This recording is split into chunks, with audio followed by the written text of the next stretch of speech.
لفظی طور پر بیت کے معنی ہوتے ہیں وہ جگہ کہ جس میں انسان رات گزار سکے. بعض تو وہ جگہیں ہوتی ہیں کہ جیسے آپ نے دیکھا ہوگا کہ بس اسٹینڈ پر بیٹھنے کی جگہ ہوتی ہے، بعض جگہ پر صرف چھت بنی ہوتی ہے، لیکن اس میں رات نہیں گزاری جا سکتی اور ہم اس کو بیت بھی نہیں کہتے.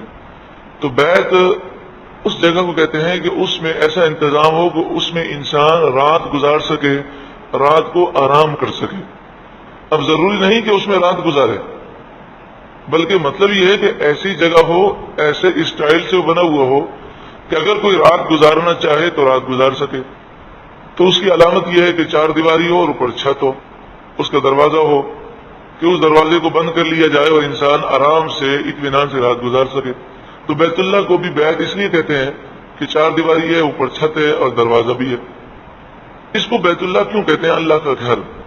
تو بعض چیزیں ایسی ہوتی ہیں کہ لوگ اس کے بارے میں اپنے اوپر قیاس کرتے ہیں. جب ہم کہتے ہیں یہ میرا گھر ہے تو اس کے معنی یہ ہوتے ہیں کہ میں اس گھر میں رہتا ہوں. اللہ تبارک و تعالی جگہ سے پاک ہے، سمت سے پاک ہے، جہت سے پاک ہے، جسم سے پاک ہے، ڈائریکشن سے پاک ہے. تو بیت اللہ کا یہ معنی نہیں کہ اللہ اس میں رات گزارتا ہے یا اللہ اس میں رہتا ہے، بلکہ یہ جو نسبت ہے یہ تشریفی نسبت ہے، یہ جو اضافت ہے. بیت اللہ، اللہ کا گھر. جب 2 الفاظ کے درمیان کا کی کے آ جائے تو اسے کہتے ہیں یہ اضافت ہے. ایک مضاف ہے، دوسرا مضاف الیہ ہے. تو یہ جو اضافت ہے، یہ جو نسبت ہے، یہ تشریفی ہے. تشریفی کے معنی کیا ہوتے ہیں؟ یہ جو اضافت ہے یہ اس کے شرف کو بتانے کے لیے. یعنی اللہ کا گھر کا مطلب ہوگا اللہ کا مقدس گھر، یعنی وہ گھر جسے اللہ نے تعظیم عطا فرمائی، جسے اللہ تعالیٰ نے مقدس بنایا. یہ مطلب ہے. جیسے ناقۃ اللہ، اللہ کی اونٹنی، تو اس کے معنی ہے وہ اونٹنی جسے اللہ نے شرف عطا فرمایا. روح اللہ، اللہ کی روح. تو جب ہم کہتے ہیں میری روح، یا ہم کہتے ہیں فلاں کی روح جسم سے نکل گئی، تو اس کے معنی یہ ہوتے ہیں جسم میں جو روح تھی یہ اس کی تھی.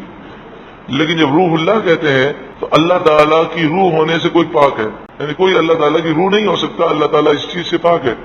تو روح اللہ کے معنی ہے وہ روح جسے اللہ نے شرف عطا فرمایا. تو یہ نسبت شرف کے لیے ہے، یہ نسبت تشریفی ہے. جب البیت آتا ہے قرآن پاک میں تو اس سے بیت اللہ ہی مراد ہوتا ہے، خانہ کعبہ. یوں تو ہر مسجد اللہ کا گھر ہے، یعنی وہ مقدس گھر ہے، مگر بیت اللہ عام طور پر خانہ کعبہ ہی کو کہا جاتا ہے.